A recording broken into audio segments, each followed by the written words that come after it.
الحمد لله نحمده ونستعينه ونستغفره ونؤمن به ونتوكل عليه ونعوذ بالله من شرور أنفسنا ومن سيئات أعمالنا من يهده الله فلا مضل له ومن يضلله فلا هادي له ونشهد أن لا إله إلا الله وحده لا شريك له ونشهد أن سيدنا ومولانا وحبيبنا محمدا عبده ورسوله الحمد لله وكفى والصلاة والسلام على رسوله المصطفى وعلى عباده الذين ارتضى ومن بهداهم اهتدى وبآثار أهل المدينة اكتفى أعوذ بالله من الشيطان الرجيم بسم الله الرحمن الرحيم والضحى والليل إذا سجى ما ودعك ربك وما قلى وللآخرة خير لك من الأولى وَلَسَوْفَ يُعْطِيكَ رَبُّكَ فَتَرْضَى أَلَمْ يَجِدْكَ يَتِيمًا فَآوَى وَوَجَدَكَ ضَالًّا فَهَدَى وَوَجَدَكَ عَائِلًا فَأَغْنَى فَأَمَّا الْيَتِيمَ فَلَا تَقْهَرْ وَأَمَّا السَّائِلَ فَلَا تَنْهَرْ وَأَمَّا بِنِعْمَةِ رَبِّكَ فَحَدِّثْ میں قسم کھاتا ہوں چڑھتے ہوئے دن کی روشنی کی، قسم کھاتا ہوں رات کی جب وہ چھا جائے۔ اے نبی، تیرے پالنے والے نے تجھے نہ چھوڑا ہے نہ وہ تجھ سے ناراض ہوا ہے۔ اے نبی، آخرت تیرے لیے دنیا سے بہتر ہے۔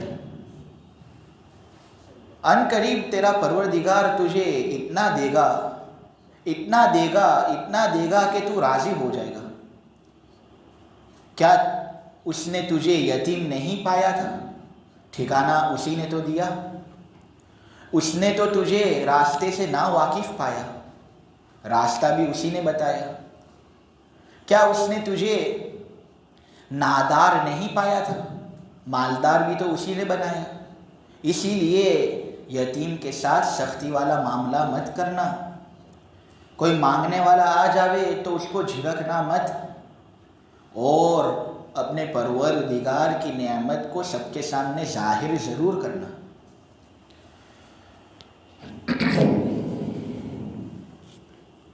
سورہ ضحیٰ کی تفسیر چل رہی ہے۔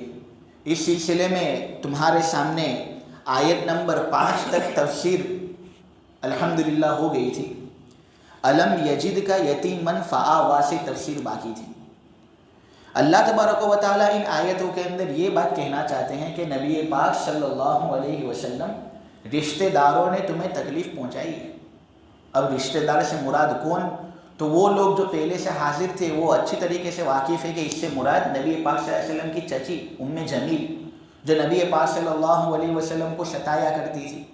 نبی پاک صلی اللہ علیہ وسلم بیمار ہوتے، تہجد کے اندر اٹھ نہ سکتے، تو تہجد کے اندر نبی پاک صلی اللہ علیہ وسلم کی آواز جو عامتاً آتی تھی، اس کے نہ آنے کی وجہ سے ام جمیل نبی پاک صلی اللہ علیہ وسلم کے پاس آتی تھی اور اعادت کرنے کے بجائے نبی پاک صلی اللہ علیہ وسلم کو بیماری کی حالت میں بھی ستاتی تھی اور کہتی تھی کہ کیا ہوا محمد، تیرے شیطان نے کیا تجھے چھوڑ دیا؟ تیرا شیطان لگتا ہے تجھ سے ناراض ہو گیا، اسی وجہ سے اب تیری آواز سنائی نہیں دیتی۔ نبی پاک صلی اللہ علیہ وسلم کو رشتہ داروں کی جب تکلیف جب ان کو ہوئی تو حضور کو بہت صدمہ ہوا، دل پر چوٹ آئی، تو اللہ تبارک و تعالیٰ نے یہ صورت نازل فرمائی تسلی دینے کے لیے کہ اے نبی دیکھو، رات آتی ہے تو ہمیشہ رہتی نہیں ہے، رات کو ہمیشہ صبح ختم کر کے رکھ دیتا ہے۔ رات ہے ایک طرف تو ایک طرف صبح کی چڑھتی ہوئی دھوپ بھی ہے۔ تو ابھی اگرچہ تم غم میں ہو، لیکن ایک زمانہ ایسا آئے گا کہ چڑھتے ہوئے دن کی روشنی کی طرح اللہ تبارک و تعالیٰ تمہاری زندگی کے اندر ایک انقلاب فرمائے گا۔ پھر اللہ تبارک و تعالیٰ نے یہ بات کہی کہ دیکھو، اگر تم غم کے اندر ہو، نے تمہیں غم پہنچا ہے، تو اس کا علاج یہ ہے کہ تمہارے اوپر جو نعمتیں اللہ کی جانب سے ہوئی ہیں ان کو یاد کرو۔ اس سے ہمیں بھی سبق لینا ہے کہ جب بھی ہمیں کوئی غم پہنچے، جب ہم بھی کوئی تکلیف میں ہوں، تو چاہیے کہ اللہ تبارک و تعالیٰ نے جو نعمتیں ہم پر فرمائی ہیں ہم انہیں یاد رکھیں۔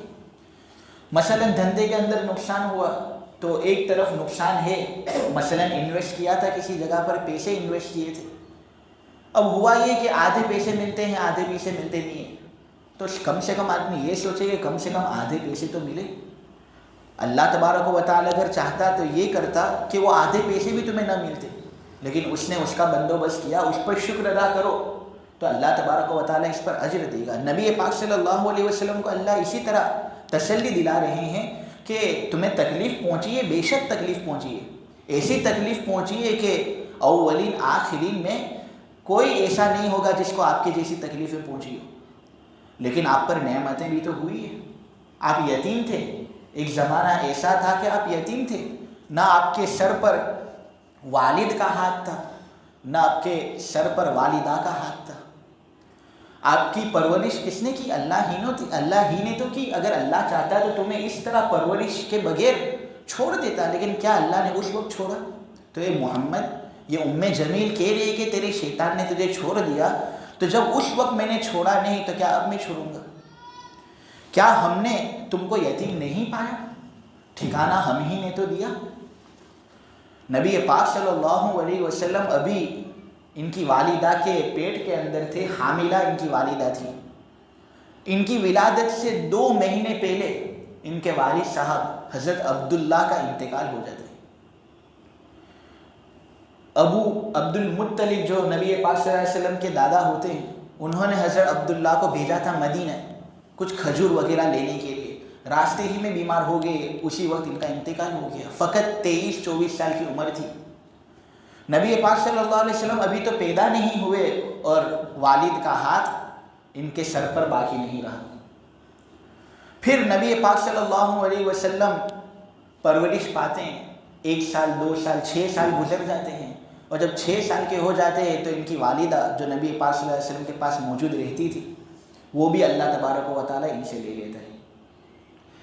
6 سال کی عمر میں نہ نبی پاک صلی اللہ علیہ وسلم کے کوئی ابا تھے، اور 6 سال کی عمر میں ان کی والدہ صاحبہ کا سایہ بھی ان سے مرتفع ہو گیا۔ اللہ تبارک و تعالیٰ نے ان کے دادا کے دل کے اندر محبت ڈال دی۔ ان کے جو دادا تھے حضرت عبد المطلب، ان کو نبی پاک صلی اللہ علیہ وسلم سے بہت محبت تھی، تو انہوں نے اپنے ذمے لے لیا کہ اس کی پرورش مجھے کرنی ہے۔ لیکن ہوا یہ کہ پرورش میں لیتے ہیں، خوب محبت سے رکھتے بھی ہیں ان کو، اور 8 سال کے نبی پاک صلی اللہ علیہ وسلم ہوتے ہیں تو اللہ تبارک و تعالیٰ ان کے دادا کو بھی لے لیتا ہے۔ حضرت عبد المطلب کا بھی انتقال ہو جاتا ہے، 8 سال کے بچے ہیں ابھی۔ اللہ فرماتے ہیں دیکھو، ایک زمانے میں تھے تم یتیم، اور کیسے یتیم کہ ایسا نہیں کہ ایک ہی جھٹکے میں سب ہو گیا، درجہ بر درجہ، ایک غم ہوا کچھ سکون ہوا، واپس دوسرا غم، پھر دوسرا غم آیا کچھ سکون ہوا، تیسرا غم، یہاں تک کہ 8 سال کی عمر جب تمہاری ہوئی تو تمہاری حالت ایسی تھی کہ نہ تمہارے سر پر کسی والد کا ہاتھ تھا، نہ تمہارے سر پر کسی والدہ کا ہاتھ تھا، اور جو دادا تم سے خوب محبت کرتے تھے وہ بھی ہم نے تم سے چھین لیا۔ لیکن پھر کیا اسی طرح چھوڑ دیا؟ نہیں، تمہارے چچا ابو طالب تھے، ابو طالب تمہارے چچا تھے، ان کے دل کے اندر ہم نے تمہاری محبت ڈالی، تو انہوں نے تمہاری پرورش کی اور بہترین پرورش کی. کہ نبی پاک صلی اللہ علیہ وسلم کے دین پر اگرچہ ابو طالب ایمان رکھتے نہیں تھے اور لوگ اگرچہ محمد صلی اللہ علیہ وسلم کے دشمن بن چکے تھے، لیکن آخر تک ابو طالب نے نبی پاک صلی اللہ علیہ وسلم کا ساتھ چھوڑا نہیں، آخر تک. ایک مرتبہ حضرت عباس رضی اللہ تعالیٰ عنہ نے ابو طالب سے پوچھا، یہ بات تفسیر رازی کے اندر ہے. تفسیر رازی کے اندر یہ واقعہ بیان کیا جاتا ہے کہ حضرت عباس یہ بھی نبی پاک صلی اللہ علیہ وسلم کے چچا ہی ہوتے ہیں، لیکن عمر میں فقط نبی پاک صلی اللہ علیہ وسلم سے 1 سال ہی بڑے تھے. انہوں نے ابو طالب سے پوچھا تھا، جو ان کے بھائی ہوتے ہیں، کہ تم محمد سے اتنی زیادہ محبت کرتے ہو، اتنی زیادہ تم اس سے محبت کرتے ہو تو کوئی نہ کوئی وجہ تو ہوگی. اپنے بیٹوں سے تم اس طرح محبت نہیں کرتے جس طرح محبت تم محمد سے کرتے ہو، کوئی وجہ ضرور ہوگی. ابو طالب نے کہا وجہیں تو بہت زیادہ ہیں، میں چند وجہیں تیرے سامنے بیان کرتا ہوں جس کی وجہ سے میرا دل پکار کر مجھے کہتا ہے کہ اس لڑکے سے محبت کر. یہ جس بستر پر لیٹتا ہے، میں جب اس بستر کو اٹھاتا ہوں تو مجھے مشک کی خوشبو آتی ہے. معلوم ہوا یہ کوئی معمولی لڑکا نہیں ہے. جو بستر پر یہ سوتا ہے، آرام کرتا ہے، جو نو عمر بچے ہوتے ہیں ان کے بستر سے تو گند آئے گی، لیکن نبی پاک صلی اللہ علیہ وسلم کے بستر کو یہ اٹھاتے تھے اور کہتے تھے کہ مشک کی خوشبو آتی ہے. نبی پاک صلی اللہ علیہ وسلم کا یہ حال تھا. دوسری بات انہوں نے یہ بیان کی کہ مجھے ان کی فکر بہت زیادہ لگی رہتی کہ یہ کون سے حال میں ہوں گے، کس طرح ہوں گے. تو میں جب باہر بھی ہوتا اور یہ کسی دوسری جگہ ہوتے تو مجھے ان کی فکر ہوتی کہ کیا محمد سویا ہوگا یا نہیں، اپنے بستر پر آ بھی گیا ہوگا یا نہیں. یہ میں فکر میں رہتا کہ ایک گیوی آواز آتی کہ اے میرے چچا، میں بستر پر آرام فرما ہوں، تم فکر مت کرو. مجھے تعجب ہوتا کہ یہ کس طرح، محمد نہ آگے ہے نہ پیچھے ہے. مجھے اس کا خیال آتا ہے تو گیوی طور سے آواز آتی کہ اے میرے چچا فکر مت کرو، میں بستر پر آرام کر رہا ہوں. نمبر 3، یہ جب سو رہا ہوتا ہے تو قدرتاً ایک کلام اس کی زبان سے جاری ہوتا ہے، اتنا شیریں، اتنا میٹھا کلام کہ میں دنگ آ جاتا ہوں کہ ایک چھوٹا سا لڑکا، ایک چھوٹا سا بچہ نیند کی حالت میں ایسا زبردست کلام کر سکتا ہے. تو یہ سب وجہ تھی. اور پھر جو عرب کا ماحول تھا وہ اس طرح تھا کہ زمانہ جاہلیت میں جب ہم کھانا کھاتے تھے تو کھانا شروع کرنے سے پہلے کوئی بسم اللہ نہیں کہتا، کھانا ختم کرنے کے بعد کوئی الحمدللہ نہیں کہتا. لیکن یہ لڑکا جب سے اس نے ہوش سنبھالا ہے تب سے میں اس کو برابر دیکھ رہا ہوں کہ کھانا شروع کرتا ہے تو کہتا ہے بسم اللہ الاحد، شروع کرتا ہوں اللہ کے نام سے جو ایک ہے. کھانا ختم کرتا ہے تو کہتا ہے الحمدللہ. یہ سب اس کی خصلتیں ہیں جس کی وجہ سے میں اس پر فریفتہ اور تھے بھی اس پر فریفتہ. میں ایک بات بیان کروں کہ ایک انسان کو دوسرے انسان سے محبت ہوتی ہے، ایک انسان کو دوسرے انسان سے محبت ہوتی ہے تو بنیادی وجہ جو ہوتی ہے وہ یہ ہے کہ یا تو اس کے جمال کی وجہ سے محبت ہوگی، اس کے کمال کی وجہ سے محبت ہوگی، یا اس کے احسان کی وجہ سے محبت ہوگی. ایک لڑکا لڑکی سے پیار کرتا ہے تو اگر وہ لڑکا بالکل بے حس بھی ہو، اس کو انسانیت سے کچھ لین دین ہی نہ ہو، لیکن خوبصورتی کی وجہ سے اسے عورت سے محبت پیدا ہوتی ہے. یہ انسان کی فطرت ہے کہ اس کو پیدا ہوتی ہے جمال کی وجہ سے. یا چلو جمال کی وجہ سے اگر کسی کو محبت نہ آتی ہو تو اس کو کمال کی وجہ سے تو محبت آتی ہے کہ ایک آدمی چلو بدصورت ہے لیکن ہے بہت کامل آدمی، اس کے اندر اللہ نے ایک ہنر دیا ہے جس ہنر کی وجہ سے لوگ اس کی طرف چپکتے ہیں، لوگ اس کی طرف مائل ہوتے ہیں. یا یہ کہ چلو اس کی وجہ سے بھی آدمی کو اگر محبت نہیں ہوگی تو اگر کسی نے تم پر احسان کیا ہو، ہم پر احسان کیا ہو تو شریف آدمی ہوگا جس نے اس پر احسان کیا ہے وہ اس کا تو شکریہ ادا کرے گا ہی، نہ اس کی محبت اس کے دل کے اندر آئے گی کہ بھائی انہوں نے مشکل وقت میں میرا ساتھ دیا تھا، اس سے ان کی میں عزت کرتا ہوں. نبی پاک صلی اللہ علیہ وسلم کے بارے میں کیا بتاؤں. اگر تمہیں محبت ہوتی ہو، اگر ہمیں چلو محبت ہوتی ہے جمال ہی کی وجہ سے، تو نبی پاک صلی اللہ علیہ وسلم سے زیادہ حسین و جمیل کون تھا.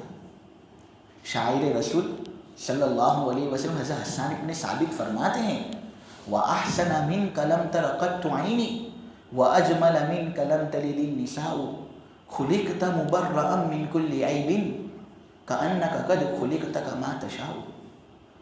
اب جو آدمی عربی زبان جانتا ہوگا، امام صاحب ہی، تو وہ سمجھ لیتے ہوں گے کہ یہ جو عربی زبان جو ہے یہاں پر جو بولی جا رہی ہے، اس کا ترجمہ میں کرنے سے قاصر ہوں، میں ترجمہ تمہارے سامنے کر بھی لوں لیکن ناقص ترجمہ ہے، لیکن رونگٹے کھڑے ہو جاتے ہیں۔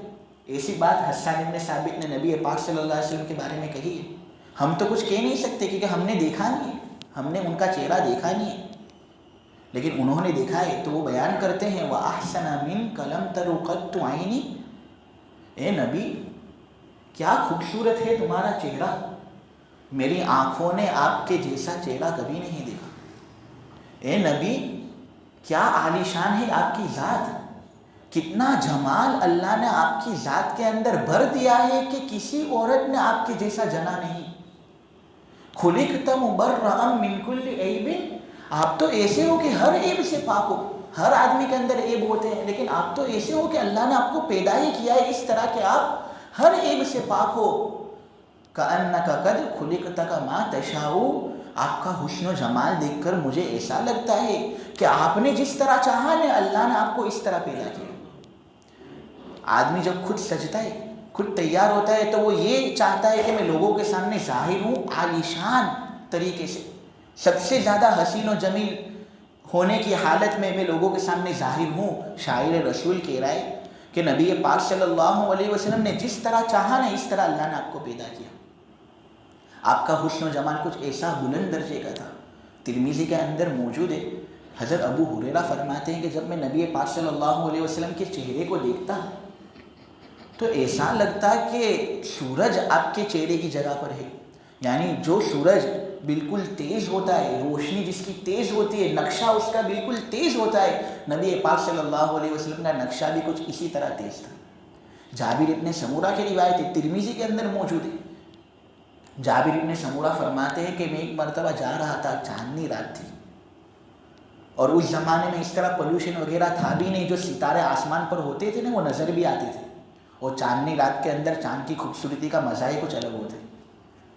چاند میرے سامنے تھا اور میں نے نبی پاک صلی اللہ علیہ وسلم کو اتنے میں دیکھ لیا۔ ہوتا یہ کہ نبی پاک صلی اللہ علیہ وسلم نے اس وقت ایک سرخ لباس زیب تن کیے ہوئے تھے۔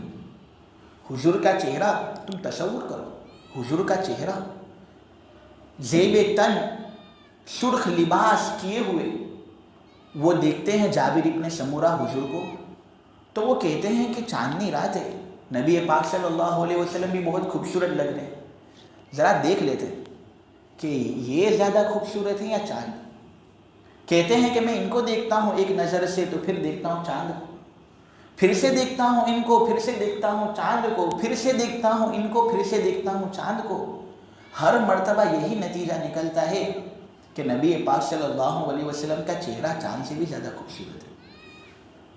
محدثین نے اس کی وجہ لکھی ہے کہ چاند پر تو دھبے نظر آتے ہیں، چاند پر تو دھبے نظر آتے ہیں۔ جابر ابن سمورہ شاید یہ سمجھتے ہوں کہ میرے نبی کے چہرے پر تو ایک بھی دھبا نہیں۔ تو اگر ہمیں خوبصورتی ہی کی وجہ سے کسی سے محبت ہوتی ہو تو حضور سے زیادہ خوبصورت کون تھا؟ ہمیں ان سے محبت ہونی چاہیے۔ کمال تو حضور کے اکمل درجے کہ اگر کمالات شمار کرانے اگر میں جاؤں تو مجلسیں کم پڑ جائے گی، ایک نہیں دو نہیں بہت سی مجلسیں چاہیں گی نبی پاک صلی اللہ علیہ وسلم کی کمالات کو بیان کرنے میں۔ پوری بخاری مسلم نبی پاک صلی اللہ علیہ وسلم کے کمالات ہی کا تو نتیجہ ہے۔ 7 سال لگتے ہیں پھر آدمی تیار ہوتا ہے اس پر کہ وہ بخاری پڑھے۔ یہ نبی پاک صلی اللہ علیہ وسلم کے کمالات کا بیان ہے۔ تو اگر کمالات کی وجہ سے ہمیں محبت ہوتی ہو تو حضور سے محبت کریں نا، اور حضور جیسا احسان ہم پر کس نے کیا ہے؟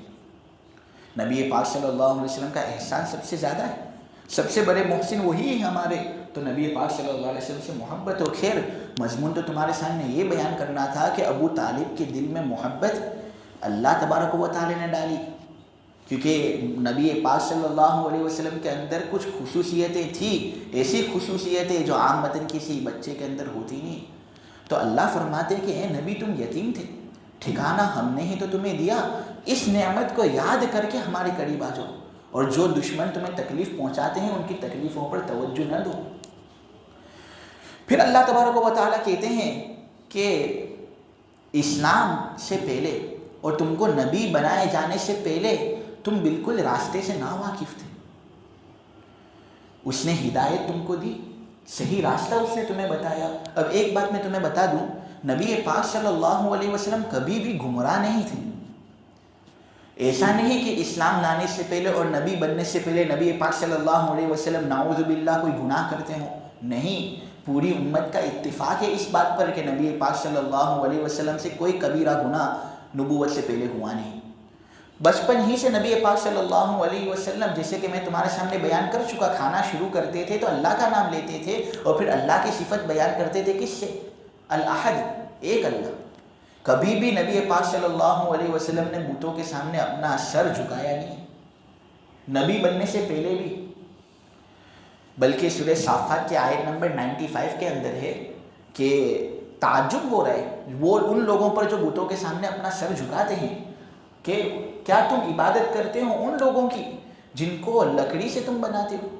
پتھر سے جو چیز بنتی ہو، لکڑی سے جو چیز بنتی ہو، تو پتھر سے جو چیز بنے گی اس کو توڑا جا سکتا ہے، لکڑی سے جو چیز بنتی ہے اس کو سلگایا جا سکتا ہے۔ جو چیز سلگائی جانے والی ہو، جو چیز ٹوٹنے والی ہو، وہ خدا ہو کس طرح سکتی ہے؟ تو نبی پاک صلی اللہ علیہ وسلم کے بچپن ہی سے یہ ایک فرم عقیدہ تھا، پختہ مضبوط عقیدہ تھا کہ جو بھی خدا ہوگا وہ خدا ایک ہے، اور یہ بت جو ہیں یہ میرے خدا ہو ہی نہیں سکتے۔ ان کے کھانے پر تو جب ایک مکھی آ جاتی ہے، وہ مکھی کو دور کرنے پر قادر نہیں، یہ کیا میرے خدا بنیں گے؟ نبی پاک صلی اللہ علیہ وسلم کا بالکل یہ عقیدہ تھا۔ بلکہ جو جانور بتوں کے نام پر ذبح کیے جاتے تھے ان کا گوشت بھی نبی پاک صلی اللہ علیہ وسلم نے کبھی کھایا نہیں۔ اسی طرح جو جہالت کی جو رسمیں ہیں جو نبی پاک صلی اللہ علیہ وسلم کے نبی بننے سے پہلے ہوتی تھی، نبی پاک صلی اللہ علیہ وسلم ہمیشہ ان سے بھی بالکل پاک رہے ہیں۔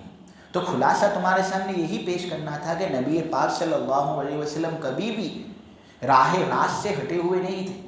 ہاں البتہ یہاں پر جو یہ بات بتائی گئی ہے کہ تم راستے سے نا واقف تھے، یعنی یہ کہ تم یہ تو جانتے تھے کہ اللہ ایک ہے اور تم سیدھے راستے پر تو تھے، لیکن اللہ کی کس طرح عبادت کرنی ہے، اللہ کے قریب کس طرح جانا ہے، اللہ کی قربت حاصل کرنے کی جو معرفت ہوتی ہے اس سے تم قاصر تھے۔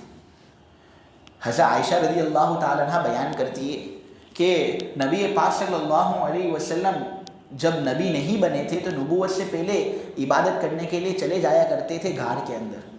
گھار کے اندر نبی پاک صلی اللہ علیہ وسلم جاتے اور وہاں پر اللہ کی عبادت کرتے۔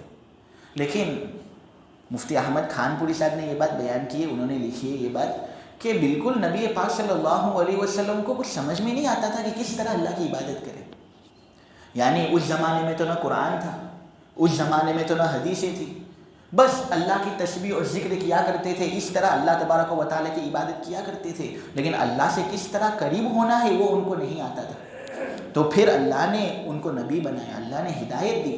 تو پھر نبی پاک صلی اللہ علیہ وسلم کو اپنی جو پریشانی تھی کہ مجھے اللہ سے کس طرح قریب ہونا ہے، تو وہ قریب ہونے کی دوا نبی پاک صلی اللہ علیہ وسلم کو مل گئی۔ تو پھر نبی پاک صلی اللہ علیہ وسلم نے اپنی زندگی اس طرح گزاری اور پھر خود بھی گزاری اور صحابہ کو بھی کتنی زبردست تعلیم دی۔ ابو ہریرہ رضی اللہ تعالیٰ عنہ کی روایت ہے، ابو داؤد شریف کے اندر موجود ہے کہ نبی پاک صلی اللہ علیہ وسلم کی تعلیم تمہیں بیان کرنی ہے کہ کس طرح نبی پاک صلی اللہ علیہ وسلم اپنے صحابہ کو تعلیم دیتے تھے، کس طرح وہ دین سکھاتے تھے۔ ہمیں بھی اس سے سبق لینا ہے کیونکہ ہمیں بھی دین سکھانا ہے ان لوگوں کو جو ہمارے نیچے ہیں، ہماری اولاد ہو، ہمارے پوتے ہوں، جو بھی ہوں، ہمیں ان تک دین پہنچانا ہے۔ تو کبھی بھی دین اس طرح نہ پہنچایا جاوے کہ سامنے والے کو تکلیف ہو۔ سختی سے دین کبھی بھی دل کے اندر راسخ اور گھستا نہیں، نرمی سے ہی دل نرم ہوتا ہے اور نرمی ہی سے دین اس کے دل کے اندر جگہ لے گا۔ دیکھو یہ ابو داؤد کی روایت ہے، ابو ہریرہ رضی اللہ تعالیٰ عنہ بیان کرتے ہیں کہ ایک دیہاتی آتا ہے، اس دیہاتی کے نام بھی محدثین نے بیان کیے ہیں، اور میں نام وہ تمہارے سامنے بیان کر تو سکتا ہوں میں، لیکن نام نہ بیان کیا جاوے تو ہی زیادہ بہتر ہوگا تاکہ اس صحابی کا کوئی عیب کسی کے سامنے نہ آ جائے۔ تو وہ دیہاتی آتے ہیں اور نبی پاک صلی اللہ علیہ وسلم کی مجلس کے اندر بیٹھتے ہیں، نماز ادا کرتے ہیں، نماز ادا کرنے کے بعد دعا مانگتے ہیں اور دعا مانگتے ہیں کہ اے اللہ اے اللہ اے اللہ رحم فرما مجھ پر، اور مجھے محبت ہے اس محمد سے، اس پر رحم فرما اور کسی پر رحم مت فرمانا۔ نبی پاک صلی اللہ علیہ وسلم نے یہ بات دیکھی اور حضور نے اس کو بلایا کہ بھائی یہ دعا کس طرح مانگ رہے ہو تھے؟ شاید صحابی نے یہ سمجھا ہو کہ رحمت بھی ایک مادی چیز ہے جو تقسیم ہونے سے کم ہوتی ہے. مثلا کھانا ہو، کیک وغیرہ ہو، جتنے زیادہ لوگ ہوں گے، جتنے زیادہ حصے ہوں گے، اتنا زیادہ کیک ہر آدمی کے حصے میں کم آئے گا. تو شاید وہ صحابی یہ سمجھتے ہوں کہ رحمت بھی ایک مادی چیز ہے جو تقسیم سے کم ہوتی ہو. اللہ نے فرمایا کہ نبی پاک صلی اللہ علیہ وسلم نے فرمایا کہ اللہ کی رحمت بہت کشادہ ہے. وہ مادی چیزوں کی طرح نہیں کہ اس کے حصے اگر کریں گے تو وہ کم ہوں گے، بلکہ جتنے زیادہ حصے اگر تم لگاؤ گے نا، اللہ اتنا زیادہ رحمت کا معاملہ تمہارے ساتھ کرے گا. یہ اللہ کا دستور ہے. تو نے ایک بہت فراخ چیز کو تنگ کر دیا. اے میرے صحابہ، تو نے ایک بہت فراخ چیز کو، رحمت بہت کشادہ ہے، اس کو تو نے تنگ کر دیا ہے. کیوں دعا مانگ لی فقط میرے لیے اور تیرے لیے؟ دعا اگر مانگنی ہوتی تو سب کے لیے مانگتا تو اس طرح دعا نہیں مانگنی چاہیے. دیکھو نبی پاک صلی اللہ علیہ وسلم نے کس طرح اس کے ساتھ بات چیت کی. پھر یہی نہیں، وہ کھڑے ہوتے ہیں وہ صحابی اور مسجد کے اندر جاتے ہیں نا، مسجد کے اندر پیشاب کر دیتے ہیں. اب اگر کوئی ہماری مسجد کے اندر آ جائے نا، پیشاب کر لے تو لوگ کیا حال کریں اس کا. اب انہوں نے پیشاب کی تو تمام صحابہ دوڑے ان کی طرف. کچھ روایتوں کے اندر ہے، کچھ محدثین نے بات بیان کی ہے کہ مارا پیٹا کہ یہ کیا کر رہا ہے، برا بھلا کہا. لیکن صحیح بات یہ ہے کہ صحابہ نے مارا پیٹا نہیں بلکہ اس کو برا بھلا کہا. ارے رک جا، کیا کر رہا ہے تو، نکل یہاں سے، سختی سے بولا. تو نبی پاک صلی اللہ علیہ وسلم نے یہ معاملہ دیکھا اور کہا، اے میرے صحابہ، میں نے تمہیں دین دیا ہے تو اس لیے دین نہیں دیا تاکہ تم دوسرے لوگوں کے لیے مشکلی پیدا کرو. میں نے یہ دین تمہیں دیا ہے اس وجہ سے تاکہ تم دوسرے لوگوں کے لیے آسانی پیدا کرو. لہٰذا کیا معلوم اس کی کیا وجہ ہو سکتی ہے. تمہیں ہمیشہ کوئی بات پہنچانی ہے تو لوگوں کے ساتھ آسانی والا معاملہ کرنا، ان کے ساتھ مشکلی والا معاملہ نہ کرنا. یہ نبی پاک صلی اللہ علیہ وسلم کی تعلیم تھی. پھر محدثین نے وہ وجہ بھی بیان کی کہ کیوں اس صحابی نے مسجد کے اندر پیشاب کی تھی، اور اس میں سے ایک وجہ بہت زبردست ہے. ایک وجہ محدثین نے یہ بیان کی تھی کہ اس صحابی کو نبی سے بہت زیادہ محبت تھی، اس دیہاتی کو. اسی لیے تو پہلے آتا ہے اور دعا مانگتا ہے کہ اللہ مجھ پر رحم فرما، اور اس محمد سے مجھے بہت محبت ہے، اس پر رحم فرما اور کسی پر رحم مت کرنا. تو وہ چاہتا تھا کہ جتنا میں نبی سے قریب ہو سکوں اتنا میرے لیے بہتر. وہ یہ گوارا بھی نہیں سمجھتا تھا کہ میں کسی دوسری جگہ پیشاب کروں، اس لیے اس نے قریب میں جا کر پیشاب کی. تو نبی پاک صلی اللہ علیہ وسلم نے اس طرح صحابہ کو روکا کہ اس طرح تم کسی کو روکو مت. اگر کوئی آدمی کوئی بری بات کر رہا ہو، نے ایسا کوئی کام کر رہا ہو جو شریعت کے اندر مذموم ہے، تو نرمی سے اس کو بات سمجھائی جائے. نرمی سے سمجھاؤ، انشاءاللہ اس کے دل کے اندر یہ اثر کرے گا. غصہ آتا ہے تمہیں تو تمہیں چاہیے کہ تم نماز ادا کر لو، اس کے لیے دعا مانگو. اگر حقیقت میں کسی کو خیر کھائی ہو کسی دوسرے سے تو اس کے لیے دعا کرے، لیکن دعا کوئی مانگتا نہیں. تو آدمی کو چاہیے کہ ہر آدمی کے ساتھ نرمی والا سلوک کرے. ہاں، سختی بھی کچھ جگہیں پر ضروری ہوتی ہے، وہ جگہ انشاءاللہ پھر بعد میں بیان کریں گے، تفصیل ہو جائے گی. تو یہاں پر یہی بات بیان کی جا رہی ہے کہ اے نبی، ہم نے تمہیں راستے سے ناواقف پایا، پھر ہدایت ہمیں نے تو تمہیں دی، نے ایسی زبردست ہدایت دی کہ تمہارے اندر بھی ہدایت بالکل بھر گئی، اور تم نے صحابہ کو بھی زبردست ہدایت سے لبریز کر دیا. پھر ہدایت ان کے اندر بھی بہت زبردست طریقے سے آئی. ہمارے حضرت مفتی اسماعیل صاحب کچوری نے مجلس کے اندر یہ بات بیان کرتے رہتے ہیں، اور یہ بات جو انہوں نے بیان کی اس کا کچھ حصہ مسلم کی روایت کے اندر موجود ہے. ابو نجید رضی اللہ تعالی عنہ سے یہ روایت منقول ہے کہ ہدایت صحابہ کے اندر اس طرح آ گئی کہ جب ان سے کوئی گناہ بھی ہو جاتا تھا تو اللہ تبارک و تعالی سے ڈر ان کے دلوں کے اندر بہت ہوتا تھا. اب دیکھو، ایک عقیدہ یہ ہے کہ نبی سے گناہ ہوتے نہیں، نبی گناہوں سے محفوظ ہوتا ہے، معصوم ہوتا ہے. لیکن صحابہ سے گناہ ہو سکتے ہیں، وہ معصوم نہیں ہوتے، وہ محفوظ ہوتے ہیں. جب ان سے کوئی گناہ ہو جاتا ہے تو اللہ تبارک و تعالیٰ کی طرف فوراً توبہ کر لیتے، فوراً. تو یہ ایک واقعہ تمہارے سامنے بیان کروں جس کا تعلق فہدہ ہی سے ہے کہ نبی پاک صلی اللہ علیہ وسلم پر ہدایت آئی تو اس طرح ہدایت آئی کہ آپ نے وہ ہدایت دوسرے لوگوں تک اس طرح پہنچائی کہ معمولی گناہ اگر ہو جاتا تھا صحابہ سے تو صحابہ فوراً اس سے رجوع کر لیتے تھے. جیسے کہ ایک صحابی کا واقعہ تمہارے سامنے بیان کروں جس نے ایک عورت کو بوسہ دے دیا تھا. تو بوسہ دیا تھا اس عورت کو، تو نبی پاک صلی اللہ علیہ وسلم کی خدمت میں فوراً حاضری دیتے ہیں، فوراً حاضری دیتے ہیں. تو نبی پاک صلی اللہ علیہ وسلم کے یہاں رونا شروع کہ مجھ سے کیا ہو گیا، یہ گناہ مجھ سے ہو گیا.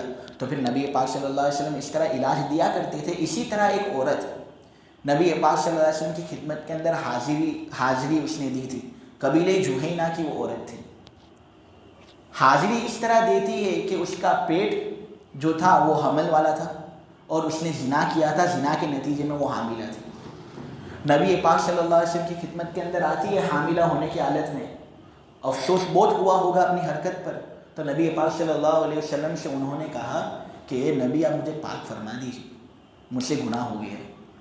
نبی پاک صلی اللہ علیہ وسلم نے بے رخی اس سے اختیار کی کہ اگر میں پاک کروں گا تو اس کا مطلب یہ کہ اس کو سزا ملے گی. اور نبی پاک صلی اللہ علیہ وسلم لوگوں کو سزا دینا چاہتے نہیں تھے. تو نبی پاک صلی اللہ علیہ وسلم رخ پھیر لیتے، اور رخ پھیر لیتے تو پھر نبی پاک صلی اللہ علیہ وسلم نے اس عورت سے کہا کہ دیکھ بھائی ابھی تو حاملہ ہے، تو ابھی یہاں سے چلی جا، جب تیرا حمل ساکت ہو جاوے نا، اور جب تو بچے کو پیدائش تیری ہو جاوے بچے کی، تو پھر آنا واپس میرے پاس. اب کوئی بھی آدمی ہوگا گناہ اگر وہ کرتا بھی ہو تو ایک دن تک بہت تو اس کو افسوس ہوگا، اور بچے کی ولادت ہوگی تو 9 مہینے اس کے اندر لگتے ہیں. تو 9 مہینے کے بعد وہ عورت واپس آتی ہے. اے نبی آپ کو یاد ہے کہ مجھ سے ایک گناہ ہو گیا تھا، میں نے زنا کیا ہے، آپ مجھے پاک فرمائیے، یعنی مجھ پر سزا نافذ فرمائیے، مجھے ڈر لگتا ہے اللہ کے عذاب سے. بہتر یہی ہے کہ دنیا کے اندر میں عذاب کا مزہ چکھ لوں تاکہ مجھے آخرت کے اندر عذاب کا مزہ نہ چکھنا پڑے. تو نبی پاک صلی اللہ علیہ وسلم نے پھر سے دیکھا کہ تیرے بچے کو دیکھ، دودھ پیتا بچہ ہے، اگر تو مر جائے گی تو کس کا دودھ پیے گا؟ اور ماں کا دودھ جو ہوتا ہے وہ بچے کے لیے زیادہ نافع ہوتا ہے. آج کل کا زمانہ ایسا ہے کہ جو مائیں ہوتی ہے وہ بوٹل وغیرہ کے اندر سے دودھ پلاتی ہے. یہ بالکل طریقہ مناسب نہیں ہے. تم دوسرے لوگوں کا دودھ لے آؤ گے نے اس طرح بچے کو پلاؤ گے تو اس صورت میں بچہ بیمار ہوگا، اس کی صحت پر بھی فرق آتا ہے. تو ماں کو چاہیے، اور وہ مائیں جو یہ سنیں گی ان کو تو یہ چاہیے کہ وہ خود اہتمام سے اپنا دودھ بچے کو پلائے. بچے کو اس سے خوب فائدہ ہوتا ہے، بیمار ہو کم پڑے گا وہ. خیر، تو اس طرح نبی پاک صلی اللہ علیہ وسلم نے واپس اس کو ٹال دیا کہ بھائی تو چلی جا، اور یہاں سے چلی جا، جب دودھ کی مقدار اس کی پوری ہو جائے جو 2 سال ہوتی ہے پھر آنا واپس میرے پاس. اب نبی پاک صلی اللہ علیہ وسلم بھی شاید یہی سمجھتے تھے کہ 2 سال کے بعد تو گناہ کا افسوس جو بھل بھلا ہوتا ہے اس سے بھی ختم ہو جاتا ہے، تو یہ بھی آئے گی نہیں. جب آئے گی نہیں تو پھر اس صورت میں اس پر سزا نافذ کرنے کا حکم نہیں ہوگا. لیکن وہ 2 سال کے بعد بھی آتی اور کہتے اے نبی مجھ سے گناہ ہو چکا ہے، اب مجھے پاک کیجیے. تو پھر نبی پاک صلی اللہ علیہ وسلم نے اس کو پاک کیا. اور پھر اس کے بعد نبی پاک صلی اللہ علیہ وسلم نے جب اس کی نماز جنازہ پڑھی تو حضرت عمر کہتے ہیں کہ اے نبی یہ تو زنا کرنے والی عورت ہے، ان کی نماز جنازہ پڑھنا مناسب ہے؟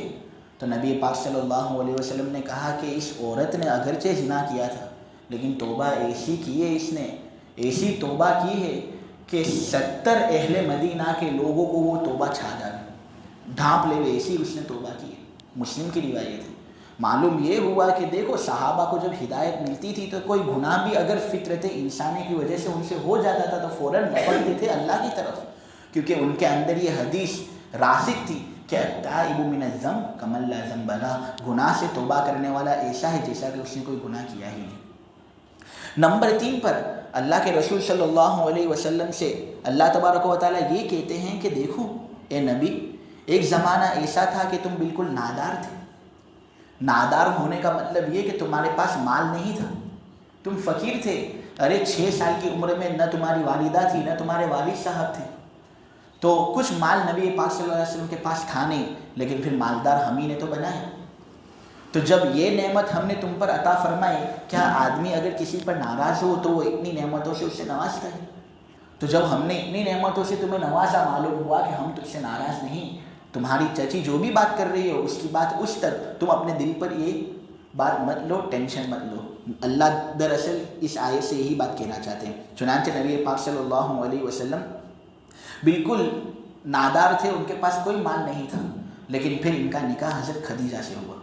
اور حضرت خدیجہ کے ساتھ جو نکاح ہوا اس سے پہلے کا واقعہ بھی بڑا دلچسپ ہے کہ نبی پاک صلی اللہ علیہ وسلم محنتی بہت تھے، اور تجارت کا جو سلوک نبی پاک صلی اللہ علیہ وسلم کو بھی اکمل طریقے سے حاصل تھا.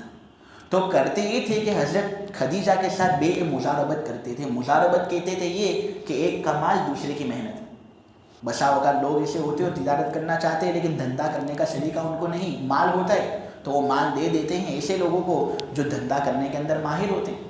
پھر جو نفع ہوتا ہے وہ آپس میں وہ بانٹ لیتے ہیں جیسا انہوں نے طے کیا ہوتا ہے. اسی کو بے مزاربت کہتے ہیں.